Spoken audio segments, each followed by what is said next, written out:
নমস্কাৰ বন্ধু বান্ধৱীসকল, মই এষ্টৰ ৰূপমে পোনপ্ৰথমে মই মোৰ মা জ্যোতিকালয় কেন্দ্ৰৰ সৌজন্যত মোৰ ইউটিউব চেনেল অভিজ্ঞান জ্যোতি জ্ঞানলৈ আপোনালোক সকলোকে স্বাগতম জনাইছোঁ। কিবা ভুল ভ্ৰান্তি হ'লে ক্ষমা মাৰ্জনা কৰি আঙুলিয়াই দিব বুলি আশা কৰিলোঁ।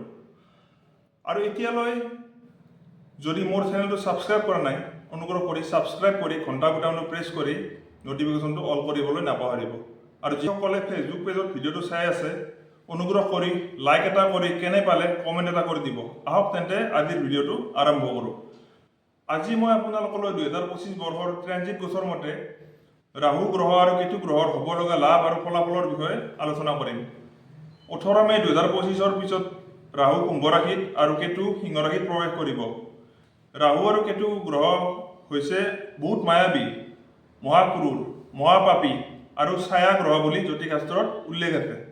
জ্যোতিষশাস্ত্ৰ অনুসৰি যেতিয়া এই দুটা গ্ৰহই কোনো ৰাশিৰ ওপৰত দয়া কৰে, তেতিয়া ভিক্ষুকৰ ৰজা বনাই দিয়ে আৰু বিপৰীত হ'লে ৰজাকো ভিক্ষাৰী বনাই দিয়ে আৰু মতিভ্ৰম উৎপন্ন কৰে।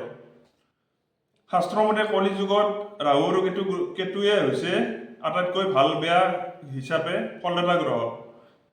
যদি কাৰোবাৰ ৰাশি চক্ৰত ৰাহু কেতু কেন্দ্ৰ বা ত্ৰিকোণত বহে বা যিকোনো গ্ৰহৰ লগত একেলগে বহে, তেতিয়া জীৱনত বহুত ডাঙৰ লাভ হয় আৰু বহুত গভীৰ অন্তৰ্দৃষ্টিৰ শক্তিৰ লগতে পূৰ্বাভাসৰ শক্তি থাকে।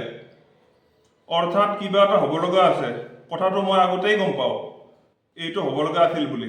এইটোৱে হৈছে পূৰ্বাভাস।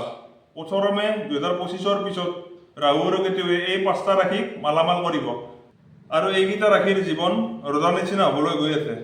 প্ৰথম ৰাশি মেঘ ৰাশি, অৰ্থাৎ কালপুৰুষৰ প্ৰথম ৰাশি।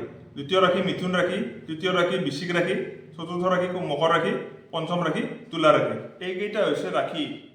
আৰু লগতে কষ্ঠী বিচাৰ, হস্তৰেখা বিচাৰ, বিভিন্ন গ্ৰহদোষ নিবাৰণৰ বাবে বিশুদ্ধ গ্ৰহৰত্ন ধাৰণ, মূল ধাৰণ আৰু ডিজিটেল কম্পিউটাৰ টাইপ কৰা দশাগোষ্ঠী বনোৱাৰ বাবে শীঘ্ৰেই যোগাযোগ কৰক।